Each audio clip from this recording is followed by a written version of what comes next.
मेरे प्यारे विद्यार्थियों, आज के अपने अध्यापन का विषय है अरस्तु के सरकारों का वर्गीकरण।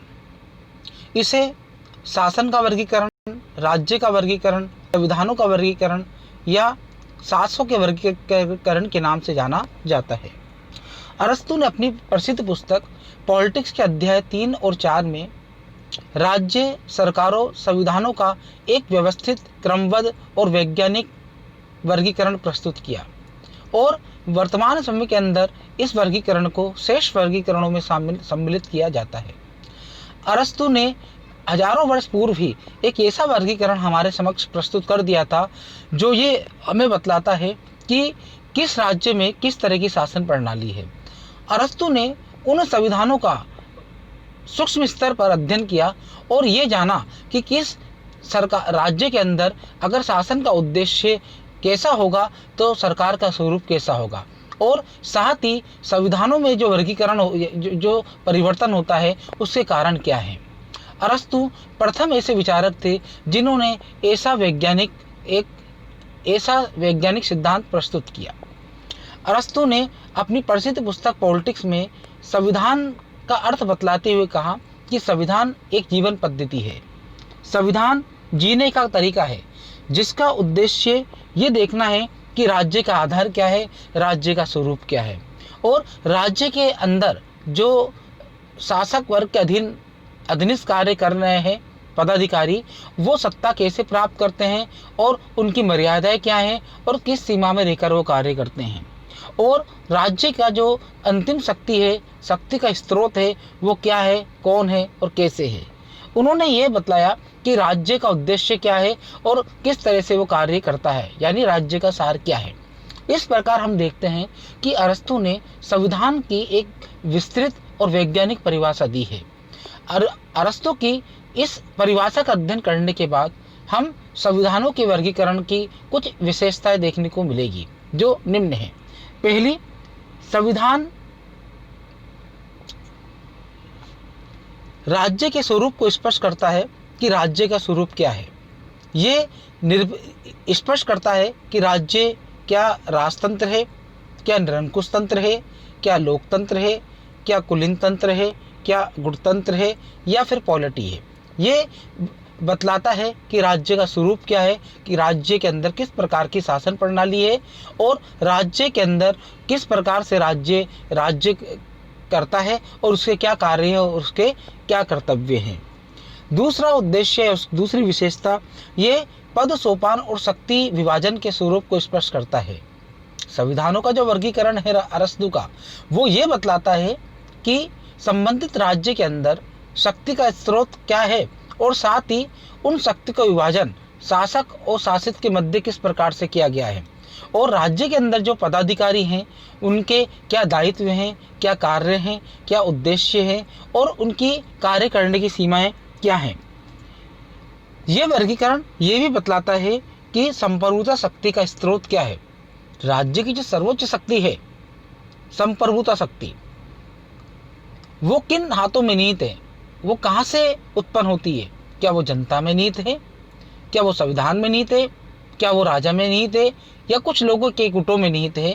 ये स्पष्ट करता है, ये स्पष्ट करता है कि राज्य का सार क्या है, कि राज्य किस लिए बना है, राज्य का उद्देश्य क्या है और राज्य का औचित्य क्या है, ये स्पष्ट करता है। साथ ही ये राज्य का लक्ष्य का निर्धारण करता है कि राज्य का लक्ष्य क्या है। क्या राज्य का लक्ष्य स्वार्थ सिद्धि है या राज्य का लक्ष्य लोक कल्याण है, क्योंकि ये शासन के स्वरूप के आधार पर निर्धारित किया जा सकता है कि राज्य लोगों की भलाई के लिए है, लोगों के कल्याण के लिए है, व्यक्ति के व्यक्तित्व के विकास के लिए है, या राजा की महत्वाकांक्षा को पूर्ण करने के लिए, या फिर सत्ताधारी व्यक्ति के स्वार्थ पूर्ति करने के लिए है। इस प्रकार हम देखते हैं कि अरस्तु ने अपने इस वर्गीकरण के माध्यम से हमें कई प्रश्नों के उत्तर दे दिए हैं। पहले हमें यह बतला दिया है कि विभिन्न राज्यों का स्वरूप अलग अलग हो सकता है और उनके अंदर परिवर्तन अनिवार्य है, यानी कि कोई राज्य, किसी भी राज्य के अंदर ऐसा नहीं है कि एक ही शासन प्रणाली हमेशा से प्रचलित रहेगी। हो सकता है कि इसमें परिवर्तन होता रहे। और हम देखते हैं कि प्रथम विचार है कि अरस्तु, जिन्होंने संप्रभुता शक्ति पर स्पष्ट रूप से या अपरोक्ष रूप से हमें ध्यान दिलाया। उन्होंने अंतिम शक्ति यानी कि अंतिम सत्ता किनके हाथ में है, जो वर्तमान में संप्रभुता शब्द है वो इस शब्द को सही सिद्ध करता है।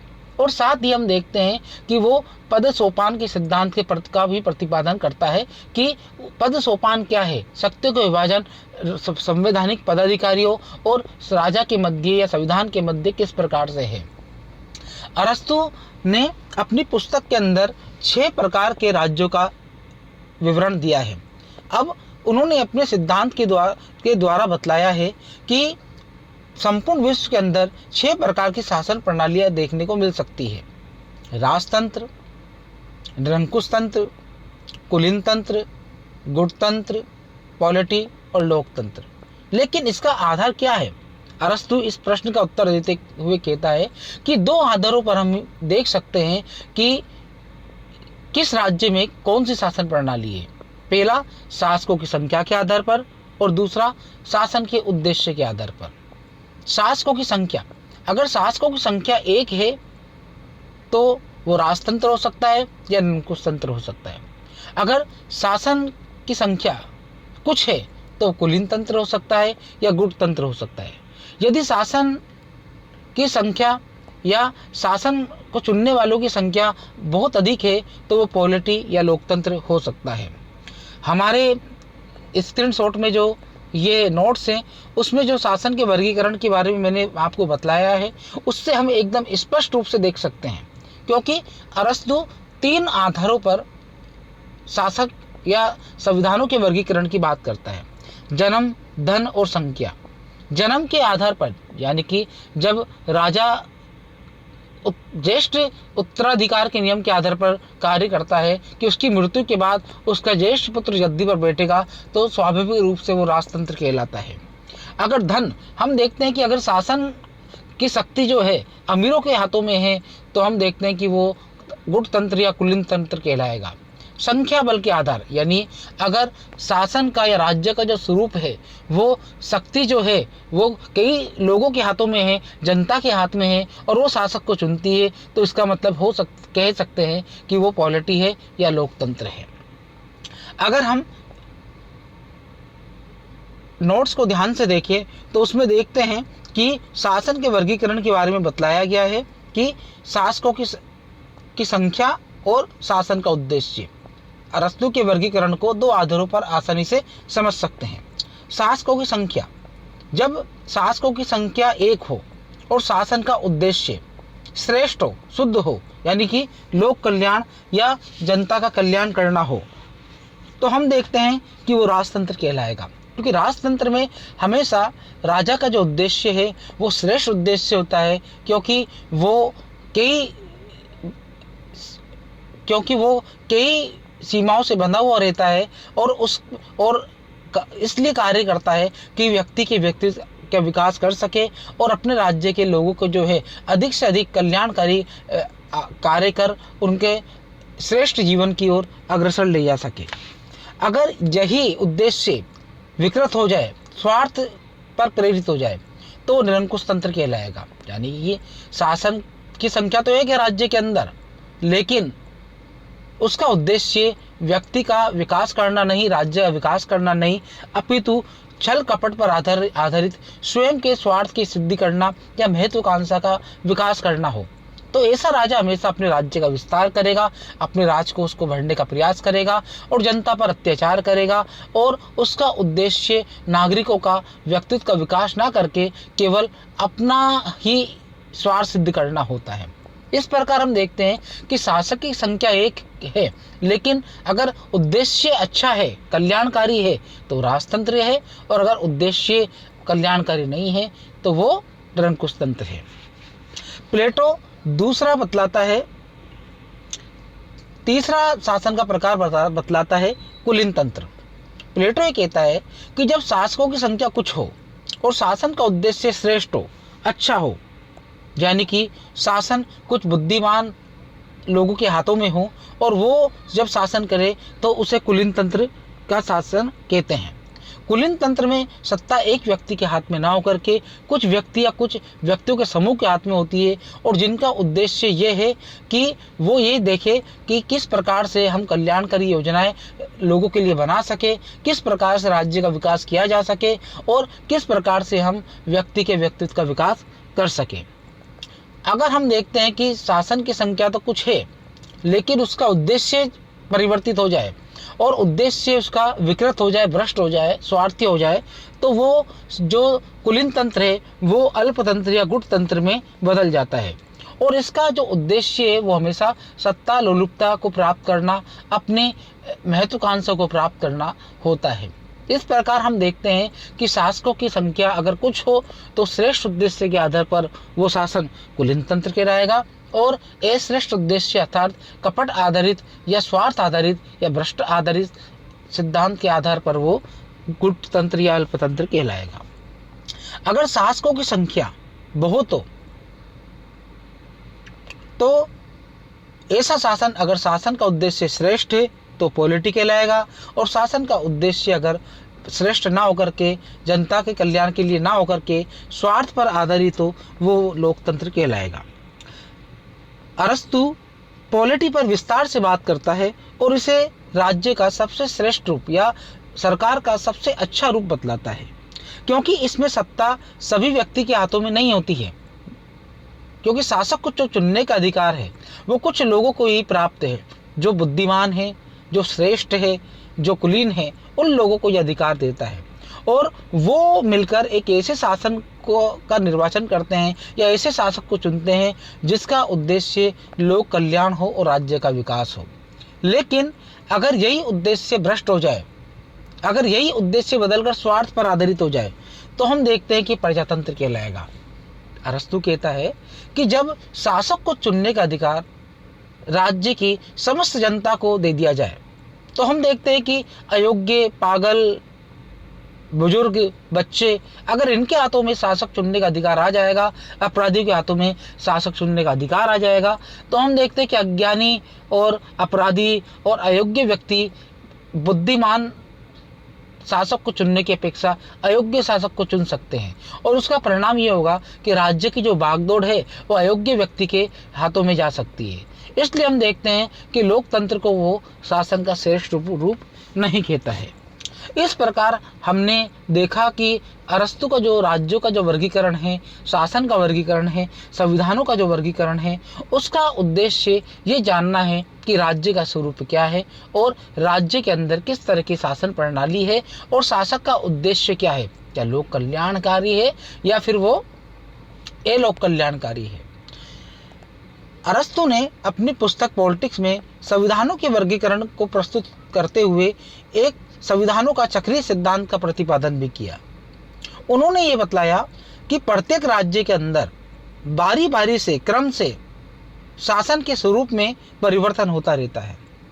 उसको स्पष्ट करते हुए कहता है कि माना कि कोई राज्य है, उस राज्य के अंदर शासक कल्याणकारी है, राज्य के हित के लिए है, राज्य की सोच के लिए, और एक व्यक्ति के हाथ में है तो राजतंत्र कहलाएगा, क्योंकि उसका उद्देश्य क्या है, उसका उद्देश्य लोगों का कल्याण करना है, राज्य का विकास करना है। और राजा इसलिए बना है वो क्योंकि वो राज्य और व्यक्ति को वो दे सके जो उसको देना चाहिए। लेकिन जैसे ही राजा की ये सोच बदलकर महत्वाकांक्षी हो जाए, कपटी हो जाए, स्वार्थी हो जाए, तो राजतंत्र कुलीन तंत्र में बदल जाएगा। शासक तो एक रहेगा, लेकिन जैसे उसकी सोच में परिवर्तन हुआ, उसके विचारों में परिवर्तन हुआ, वैसे ही राज्य का स्वरूप बदल गया, और अब वो अधिनायकवादी हो गया, वो निरंकुश हो गया। अब उसका उद्देश्य राज्य का कल्याण करना ना होकर, राज्य का विकास करना ना होकर, व्यक्तित्व के विकास करना ना होकर, केवल स्वयं की संपत्ति को वृद्धि करना, केवल व्यावचारी जीवन को जीना और अपनी सत्ता की महत्वाकांक्षा के लिए राज्य का क्रमोत्तर विकास या क्रमोत्तर विस्तार करना है। तो ऐसा राज्य अच्छा राज्य नहीं है।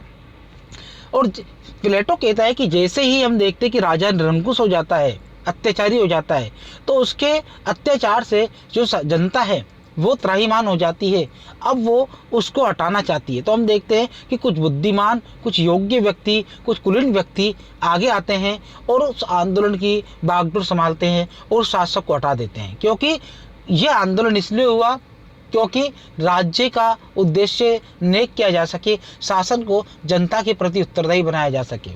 तो हम देखते कि राजतंत्र के जाते ही शासन कुछ लोगों के हाथ में आ जाता है और उनका उद्देश्य श्रेष्ठ है, कल्याणकारी है, अच्छा है, तो वो शासन कहलाता है कुलीन तंत्र।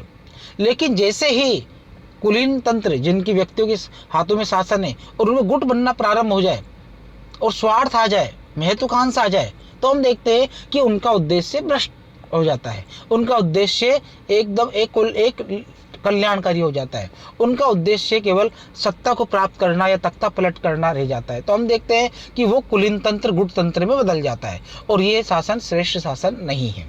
हम देखते हैं जैसे ही कुलीन तंत्र गुट तंत्र में बदला, तो गुट तंत्र के अंदर फिर जनता का शोषण प्रारंभ हो जाता है। तो जनता फिर क्रांति कर देती है और क्रांति करके उस गुट को हटाकर सत्ता अपने हाथ में ले लेती है। सामान्य तौर पर प्राय ये होता है कि केवल शासन चुनने का अधिकार केवल कुछ व्यक्तियों के, सभी व्यक्तियों को ना होकर के जो योग्य व्यक्ति होते हैं उनको ही दिया जाता है। उसमें बच्चों को, बुजुर्गों को, महिलाओं को,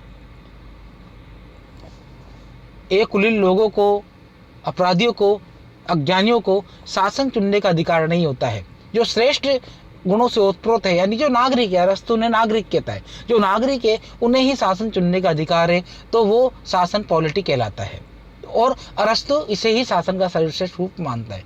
लेकिन हम देखते हैं कि जैसे ही जनता भी, जिनको शासन का अधिकार नहीं दिया गया है, चुनने का अधिकार नहीं दिया गया है, अगर वो भी मांग करती है और वो मांग पूरी हो जाती है, तो हम देखते हैं कि शासन पॉलिटी से बदल कर लोकतंत्र में आ जाता है। अभी तो राज्य की संपूर्ण जनता को चुनने का अधिकार नहीं था, लेकिन अब संपूर्ण जनता के हाथ में आ गया, तो देखा कि अज्ञानी लोग जो हैं या अपराधी लोग जो हैं वो भी शासक को चुनना प्रारंभ कर देते हैं और हम देखते हैं कि शक्ति जो है, सत्ता जो है अज्ञानी लोगों के हाथों में चली जाती है, भ्रष्ट लोगों के हाथों में चली जाती है और इस प्रकार से ये चक्र चलता ही रहता है। राजतंत्र के बाद कुलीन तंत्र, कुलीन तंत्र के बाद राजतंत्र के बाद निरंकुश तंत्र, निरंकुश तंत्र के बाद कुलीन तंत्र, कुलीन तंत्र के बाद गुट तंत्र, गुट तंत्र के बाद पॉलिटी और पॉलिटी के बाद में लोकतंत्र। और इस चक्रीय सिद्धांत के आधार पर हम देख सकते हैं कि किस राज्य के अंदर सत्ता का परिवर्तन कैसे होता है और क्यों होता है और उसके क्या कारण हैं। अब अगले अध्याय में हम इसके आगे का भाग देखेंगे। धन्यवाद।